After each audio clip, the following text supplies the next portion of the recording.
think you're a wonderful addition to the channel, Jacob. You haven't escaped these WhatsApp revelations. You and your family also got dragged into them.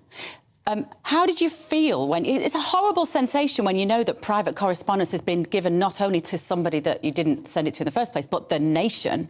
Well, no, I think if you're in public life, you must expect that things about you come out into the public arena. You end up leading a public life in all ways. You can't say, oh, that's private and so on. I think public figures mustn't be too squeamish about what's written about them. I'm very against the creeping privacy laws that we've got, actually another thing from the human rights courts, because I believe in freedom of speech. And if I've done something or I've said something, people should be entitled to report it. And bear in mind, politicians spend most of their time, particularly if you look at the WhatsApp things, Matt Hancock, trying to get a good impression of themselves.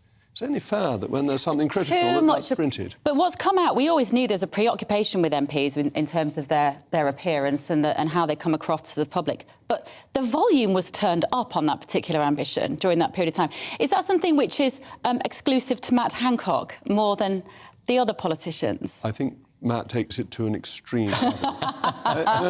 My view in government is that if you do the right thing, if you do a good job, you will get good PR from it. And that is much more important than painting yourself orange, as some politicians do, to try and appear good. When we read these WhatsApps, Jacob, it reminds us all of how many extraordinary powers a small group of men decided to take for themselves. It was called the Quad. I just remind myself it was Michael Gove, the Prime Minister Boris, Rishi Sunak and Matt Hancock. Parliament often had very little scrutiny. Should that be allowed again?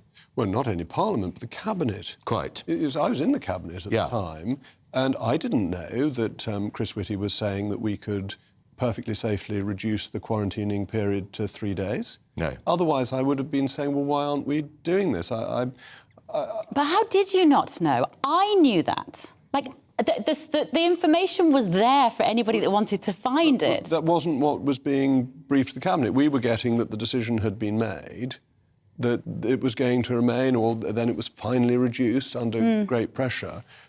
But the enthusiasm for locking people up was something that was not shared with the rest of the Cabinet or the evidence. So what happened then if you fought back against that during that period of time? If you really tried to make your voice heard to say, this is wrong, what we're doing here, we're going to be paying the price for this, we need a full cost-benefit analysis. Who is looking at the cost of locking down the NHS and making it a COVID-only service? It was decided by the Quad, and I think the then-Chancellor, Rishi Sunak, was making the case for easing lockdowns. When I spoke to Boris during this period, I was inevitably making the case for easing lockdowns, but I wasn't in the Quad. There were Cabinet discussions, but by the time we got to those discussions, most of the decisions had already been made. We had a pre-Cabinet briefing for those of us who weren't in the Quad, basically to tell us what had been decided. The result was, apart from all the issues with mental health and civil liberty, a calamitous impact, Jacob, on the economy. I agree. I mean, we must never do this again. When it first started, I was not in favour of emergency legislation. I was in favour of using the Civil Contingencies Act, which has much greater parliamentary scrutiny and happens on a UK-wide basis rather than the devolved authorities. The devolved stuff was ridiculous. You couldn't, if you lived on the Welsh border, you were at risk of going into Wales and being arrested, and caused great confusion, and even travel arrangements were separate through the devolved authorities. It should have been done on a UK-wide basis under the Civil Contingencies Act, and then it would have required very regular parliamentary votes, whereas we had 6 monthly votes to decide whether to extend it or not.